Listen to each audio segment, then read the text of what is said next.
I grew up in a fundamental Christian home where everyone was taught that your name had to be in the book of life or you'd spend eternity in hell. I professed to be a Christian at the age of 9, but by the time I was 13, I had told my parents that I no longer wanted to be saved, expecting that I would then be able to join my peers and be normal. However, by the age of 20, I had embarked on a path that would lead me to fame and riches for all the wrong reasons, and after 25 years of this, I had achieved the most of my objectives. The path to the top was not always simple, and my survival had nothing to do with my own efforts. My curse seemed to be that I was as untouchable as I was miserable, regardless of how the stories and wealth gathered. The date of December 15th, 1995 sticks out most prominently among the warnings and callings that God brought to me. I drifted off the freeway and onto the shoulder while driving at roughly 65 miles per hour in morning rush hour traffic and making a cell phone call. When I looked up, there was a stalled semi in front of me with a large piece of earth-moving equipment on its trailer. I hit him so hard with a large car that I reduced it to the size of a compact because I had nowhere else to go. The onlookers couldn't believe I was still alive, let alone talking to them while paramedics immobilized me and prepped me for the journey to the hospital. All I could think about was how they had no idea who was lying in front of them and how this was just another time I had evaded death. When they brought me to the back of the ambulance, I received the biggest shock of my life when I realized I was about to die and just had seconds to live.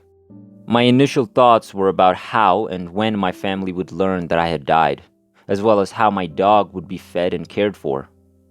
Then it became more serious as I understood that it didn't matter if I was rich or poor, or if I drove a fancy automobile or a junker because I was about to depart this planet.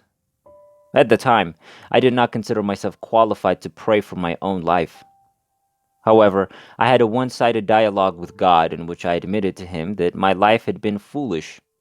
I told him that I no longer had the strength to survive, and if I did, it would require his direct intervention in some way because everything was now up to him. I was flatlining the monitoring equipment at the time, and the highway patrol received a call indicating that they were losing me. At the same moment, and for the first time in my life, I felt of peace and happy that dying wasn't so horrible. Keep in mind that I was completely paralyzed and could only stare straight up if I could still see. However, when the paramedics attempted to restart my heart, I found myself looking them in the eyes and at face level. Their efforts were useless, and I hoped they would slow down before ruining the best thing that had ever occurred to me. Then I was whisked away into a vast place where I couldn't see anyone else but could sense life all around me. I was then taken up to a large table with a large book open but situated in such a way that it could only be read by someone at the other side who I couldn't see. I knew this had to be the book of life I'd read about as a child, and that if my name didn't appear in it, I'd have to go to hell. This was serious, yet the book closed as I stood there. That didn't seem like a good sign, so I resigned myself to the fact that I'd have to go to hell because I'd had plenty of chances to change, but it was now too late. I knew it wouldn't help to cry and beg, but I should at least act like a man because there would be plenty of time to cry where I was going. Before any sort of trapdoor opened to transport me to hell, I was escorted to a second table similar to the first, except this one had a closed book. I was beginning to wonder what this second book was about until it suddenly opened up and this scene was a repeat of the first. This entire second book made no sense because I had only heard of one book, but it did appear to be a delay in what I already knew was going to happen. Then, all of a sudden, my name appeared in the second book and I said, "Great, I'm going to heaven." Prior to that, I felt something incredibly nice in my throat and assumed that they had just given me oxygen, temporarily forgetting that oxygen was one of the first things that they had given to me back at the accident site some kilometers away. I didn't grasp what was going on in the hospital about me. The entire hospital seemed to be focused on me, and I was frightened that they had discovered who I was. People started pointing at me, and one of the nurses claimed she couldn't look at me and fled out of the room, as if I were something awful, and people continued asking if I recalled anything while I was unconscious. I told them that they were wrong, that I had been cognizant the entire time, and I wanted to know when I could be released. An investigator from the highway patrol arrived and informed me that she was there because they had been told that I had died, and then learned that I was not only alive, but also wanted to return home. She eventually became irritated with me and told me that I didn't realize how fortunate I was, that in 14 years she had never seen or heard of anything like what she was experiencing today, and that I should be more appreciative. To me, it was just another close call, but by the next day, I was telling everyone what I had just told you. I couldn't deal with what had just happened to me emotionally, and when I tried to tell people about it and that there was life on the other side, they would urge me to get some more rest and maybe I'd be okay. This should have been a watershed moment in my life, but it wasn't, and I recall asking God why. It was far better that He had kept me, since now I had something more to hide, and I resolved to do whatever it needed to put this whole affair behind me, and before long, it was business as usual. I told this story a few more times during the next 5 years, but no one ever pointed out the truth to me until I was about to go to prison. Right before that, I had made national headlines, and this time I began the journey that I had been called to take some 40 years previously. A Christian neighbor who had attended my recent baptism listened intently to my narrative. When I was through, he told me that he had heard of previous out-of-body experiences before this one, and that while they were uncommon, mine was not the first. However, this was the first time he'd heard someone discuss a scenario from the book of Revelation. This piqued my interest because I'd always knew in my heart that I'd been in God's presence during this encounter. It didn't take long for me to uncover the chapter in Revelation chapter 20 verse 12 that said exactly what I'd gone through. Some have said that I'm mistaken, because the books appear as plural in verse 12 before the book of life is opened, implying that I should have seen more than 2 books if I'd been at the same location as the Apostle John. This contradiction is easily explained since, unlike the Apostle John, I was present as a participant rather than an observer, and thus did not see the books of other people's works, only my own. Even today, I feel that God revealed to me as a little child that I was acceptable to Him by my confession, but that my works were not suitable as one of His, and for this reason, He sent me back so that something might be spoken for my benefit when this scene is repeated. First, I had a slew of serious personal issues to deal with as a result of a lifetime of succumbing to the cravings and temptations that surrounded me. Overall, I had become a product of my surroundings. No matter how much I had done for them in the past, every one of my pals had betrayed me in order to rescue themselves. Some of them owed me their life, because I had saved them from violent parts of society that preyed on people like them.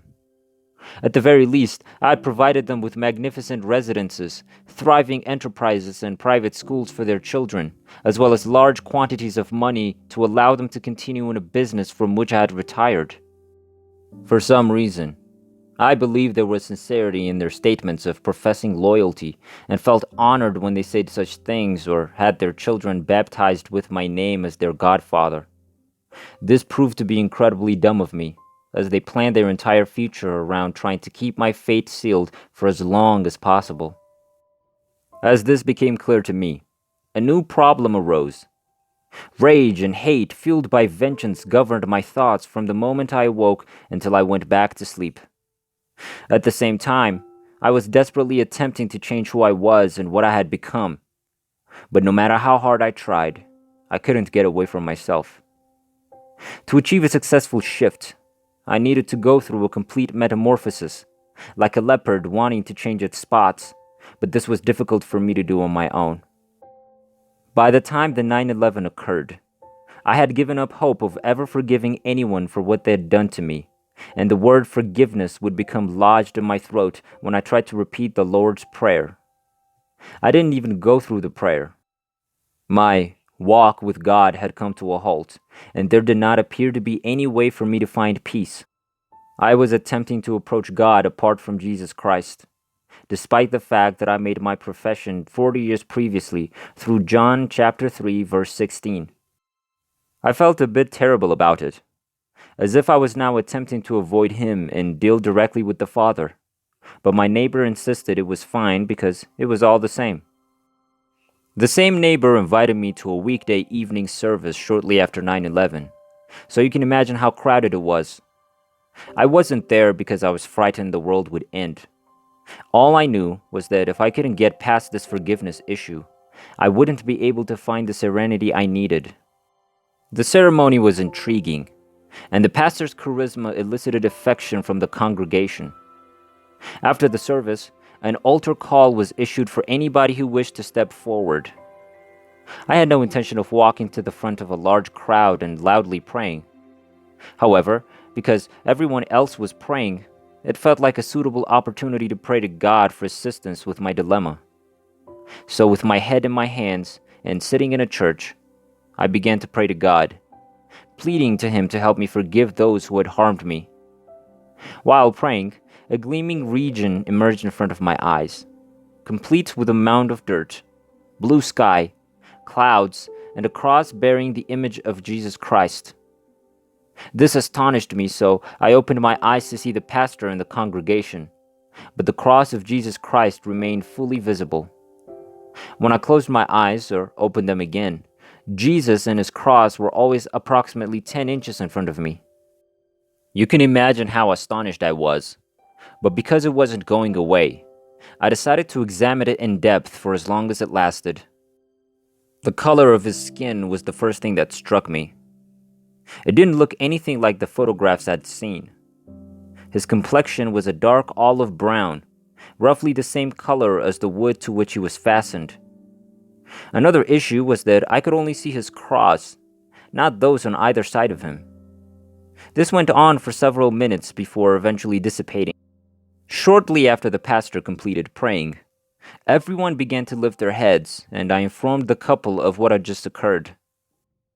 When we went out for dinner, I tried to participate in the conversation, but my mind was set on what had just happened.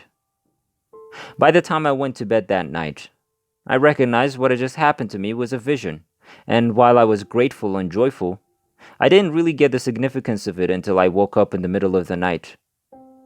I was reading the Gospel of John at the time, and I realized that God was demonstrating to me that I, as a human, would never be able to forgive. Forgiveness is not in the character of humans. People make concessions, such as, "For this reason, I forgive you," or we are sometimes willing to overlook occurrences in order to achieve a goal. The truth is that people do not forgive, and I was most likely the least forgiving of them.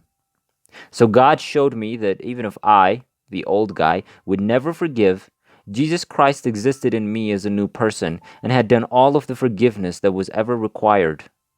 But He was also telling me that I had to let Him become me. Much easier said than done, and explaining that to others back then, as I just did to you, drew blank stares from those who were meant to be able to help me with the Bible-related issues. There was no one there at the time who truly understood the whole meaning of spirit. So, even at the time, I had a basic concept of Him in us, but it fell far short of understanding us in Him, as in passing through the veil of His flesh. I've crawled back to the cross of Christ numerous times in search of solace from the scorching struggle, especially when total failure seemed near.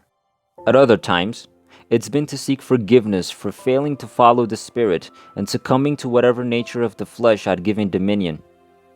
I was able to get insight into the three unique separations of body, soul, and spirit as a result of my car accident experience.